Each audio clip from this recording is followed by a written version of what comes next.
What is up, everybody? Welcome into episode 50 of the Brahma Bullpen. I'm getting a little choked up, a little excited. I'm a little happy. Episode 49 of the Brahma Bullpen last week was a pissed off episode. Episode 50? Absolutely not. Episode 50 is a celebration.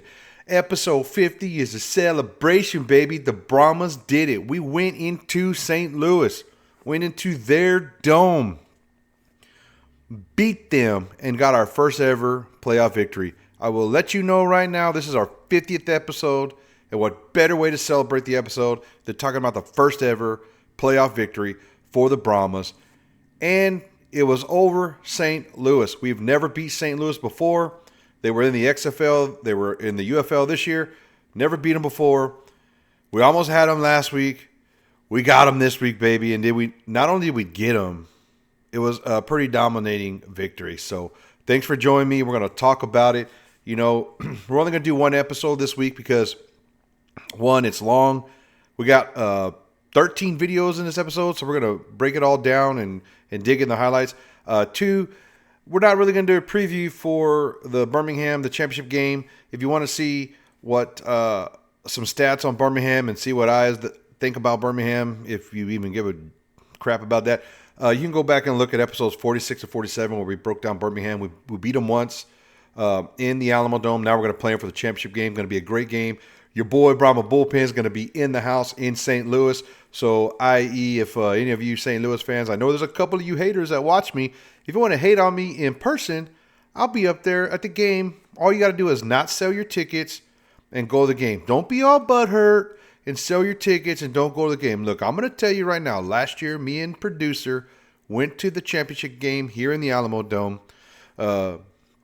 We did not sell our tickets for the XFL Championship. We went and supported the league.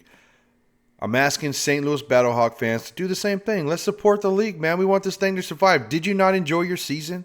Did you not enjoy basically being one of the top two teams in the XFL Conference all year? Many people, including myself, had you as the number 2 team in the league all year. It just, when it came down to it and the Brahmas were healthy, we got our running backs back. We got our quarterback back. Our defense was healthy. I think the only starter we were missing was A.J. Hindy. But, man, Corey Mayfield and Taze Tabor has been coming on this year, which really filled in that gap for us. Shout out to you guys. Much love. But, enjoy the game. Support the league, We're going to break it down. We're going to get into it.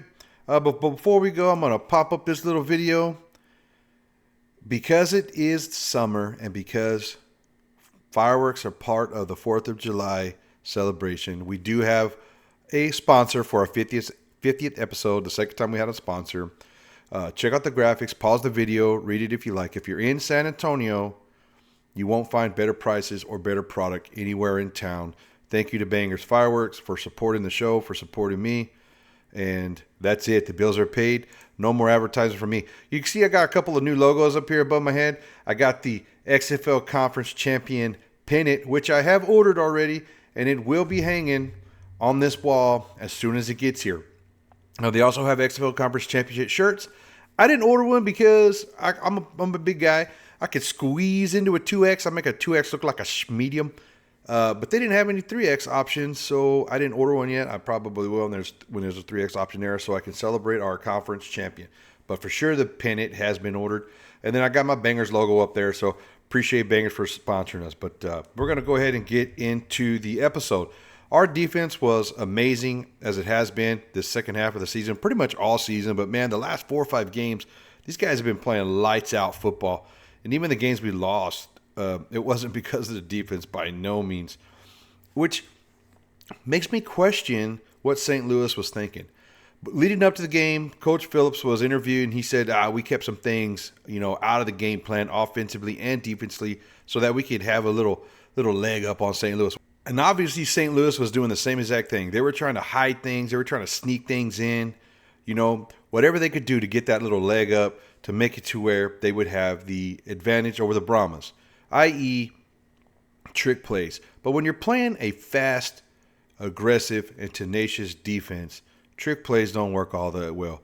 So let's pop out. Let's roll our first highlight video of the game. This trick play in the first quarter. The pitch, Sailors end around, and they try to do a flea flicker, but McCarron can't recover it. Looks like San Antonio may have gotten it. Tease Tabor, number 22, right there on top of the ball, and this San Antonio defense gets it back. Big mistake made by St. Louis. And did you see the speed, Brock, up the field by that defense? There was so much going on in the backfield. They just ran up the field and blew the play up. You know, Joel, I was chatting with Skip Holtz before the game, and I said, how do you attack a defense like San Antonio? You don't, buddy. You don't try to attack a defense that's always attacking. You know what I'm saying? What you try to do is use their aggressiveness to your advantage. That's obviously not what you did there. A slow developing flea flicker play, that's not the way you attack a fast defense, right? We get the ball back after that trick play, and then what happens? This is what happens. It's loud on third down. Garbers, end zone, touchdown, wide open. Marquez Stevenson, and San Antonio's on the board first. That was a beautiful play. He was playing, the depth where you throw it over the linebackers, but in front of the cornerback, right? You're playing that perfect little zone, trying to float it in there. Earlier in the first quarter, Chase tried that with a little bit less room closer to the end zone, and we wind up getting the ball picked off with a great play by the St. Louis Battlehawk defender. It wasn't even a bad throw by Chase Garbers. It was just didn't quite get the elevation on the ball, get it quite to the receiver, and they were able to pick that off. This was a perfect example of that. And I don't think I talked about it before, but, we're celebrating here. So we went with a Red Label Lone Star. We went with a Texas beer. And we went with beer because St. Louis is known for beer. So I'm looking forward to going to breweries while I'm up there. And then I went with the Red Label, which is like we consider the leaded version of Lone Star. I drink mostly the Blue Label, which is Lone Star Light, because I'm old or getting old. And, everybody who watches this is over the age of 35 knows what I'm talking about. You get over 40, it gets worse. 45 gets worse. 50, downhill. But anyways, I'm celebrating with a cold Red Label. Actually, we had a watch party here, and producer Lefty's here, so I'm drinking producer's beer. Thanks, producer. Sucker. But Brahmas get another stop right after that Stevenson TD. We got to see some of this other beautiful action by Chase Garbers. He's looking right through a hole. Justin Smith Levels. Wide open. It doesn't get much easier than that. Touchdown. Wide open. I don't think he was wide open, but look at this throw. Look at the levels. Look how close the defender is to picking that ball off. Look at the safety missed a tackle. He wasn't wide open. It was a great throw. They interviewed Chase Garbers after that play, and he said it was literally inches away from being a horrible play, but it wound up being an awesome play. What an amazing play. Justin Smith was able to make the guy miss, get into the open field. No one was catching him. He's fast. And it's funny, right? How do we react as fans? Well, the Brahmas social media guy posted this on their channel, and I think this is like the perfect reaction from a fan. Just read his lips. Here we go.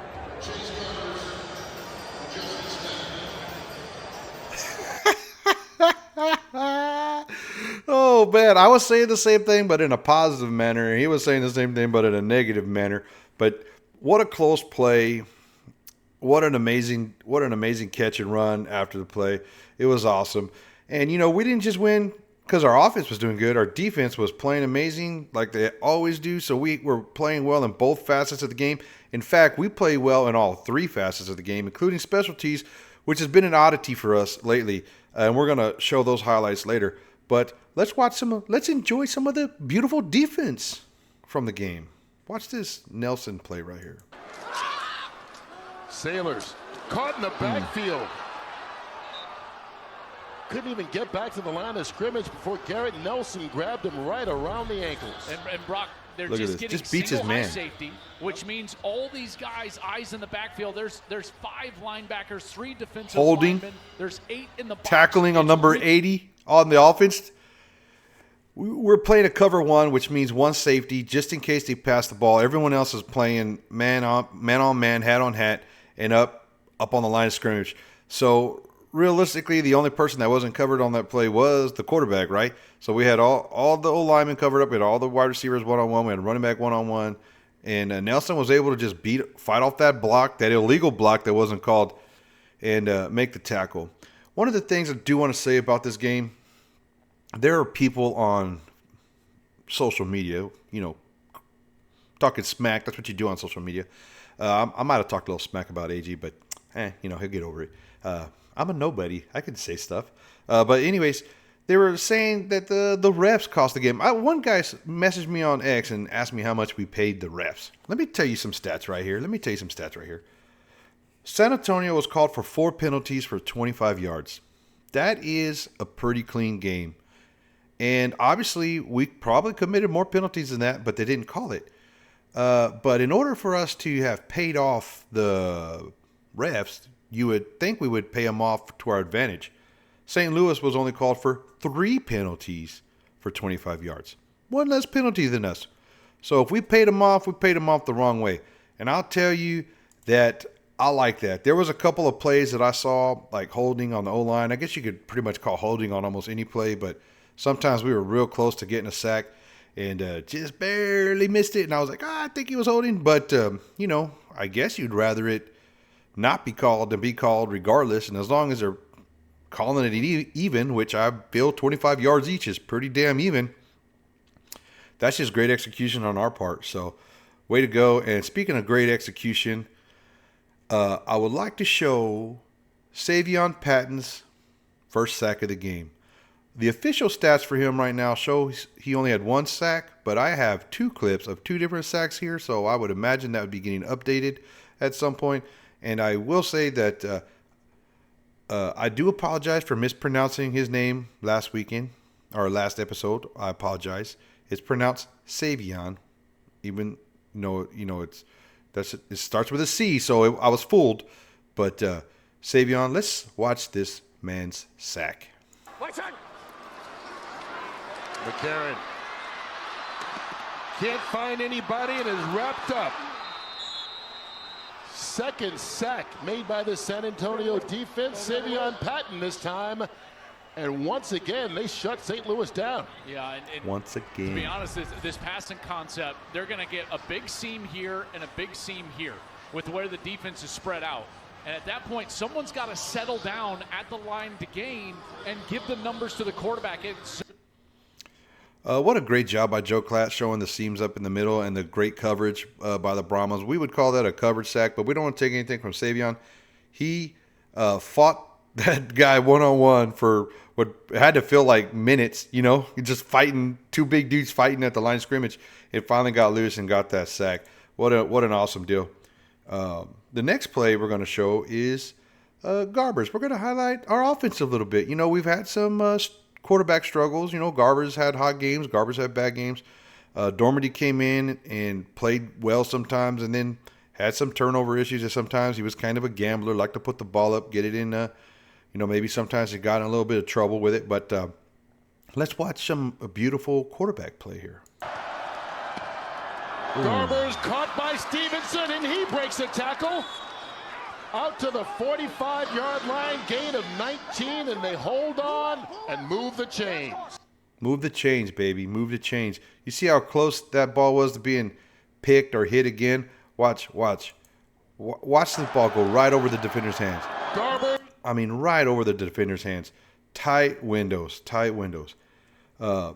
Garbers had a great day passing the ball. He went 15 for 21, which is 71% completion ratio, had 2 TDs. We did talk about the INT he had, but more TDs than INTs and a 71% completion ratio is amazing. But I don't think Garbers is the reason we won this game. I think that one of the biggest reasons we won this game is our rushing attack. And let's highlight some of our wonderful running backs that were injured last week and are back healthier than ever. Let's start off with this run by Mr. McFarland. And when you make runs like this, it's Mr. McFarland to you, Battlehawk fans. McFarland, wide open field, speed, gone. Touchdown, just like that.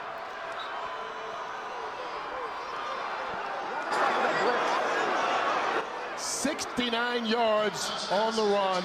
And game changer. Game changer. Me and producer were watching that game here in the cow pasture in the bar. And we were talking like so many other runs. He was a shoestring tackle away from breaking it. And we were telling each other like, he's going to get one. He's going to get one. And then boom, what did he do? He done went up and got one. You know what I'm saying? And it wasn't just McFarland. Let's see what the Bruiser did. Let's see what our number one leader in rushing yards for the Brahmas did for the season. He was the number one leader in rushing yards for the season. Let's see what he did in this one game. Love it. Ooh, First down, circle San button. Antonio and more. Another big run by this Brahmas offense. We got to give some love to the running backs, but also those runs don't happen without O-line play. Okay, our O-line play was phenomenal. Those guys did an amazing job. Can't say enough about the work they put in, but look at these stats right here. McFarland, 115 yards, a touchdown, average 10.5 yards per carry. Look at Lovett, 89 yards, 4.6 yards per carry. The team overall rushed for 240 yards. We lost some yards due to sacks and tackles behind the line of scrimmage, so net yards 213.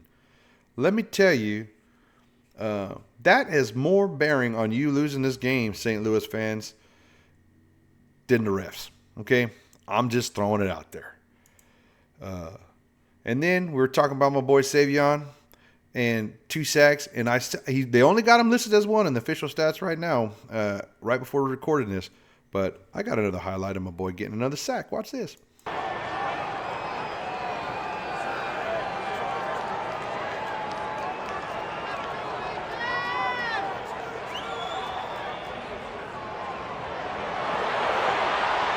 Holding.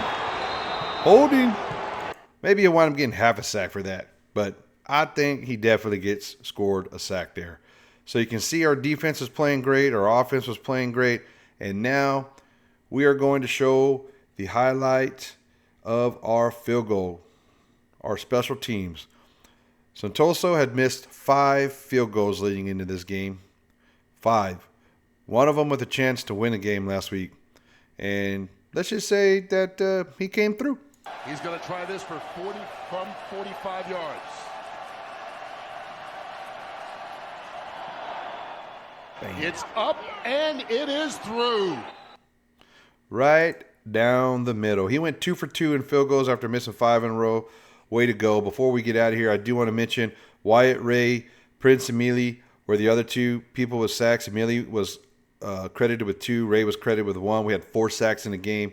AJ got banged up a little bit. He was able to come back in and finish the game. Good for him.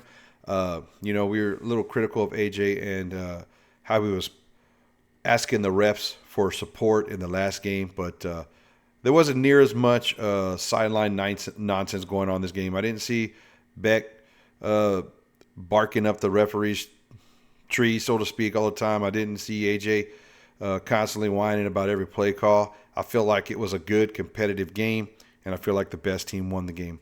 And before we go, I do want to show a couple of pictures of the post-game stuff, and one of them is of Wade Phillips and the team celebrating. Let's go ahead and watch that. That's how St. Louis' season will end. And San Antonio wins the I didn't say that. That was someone else.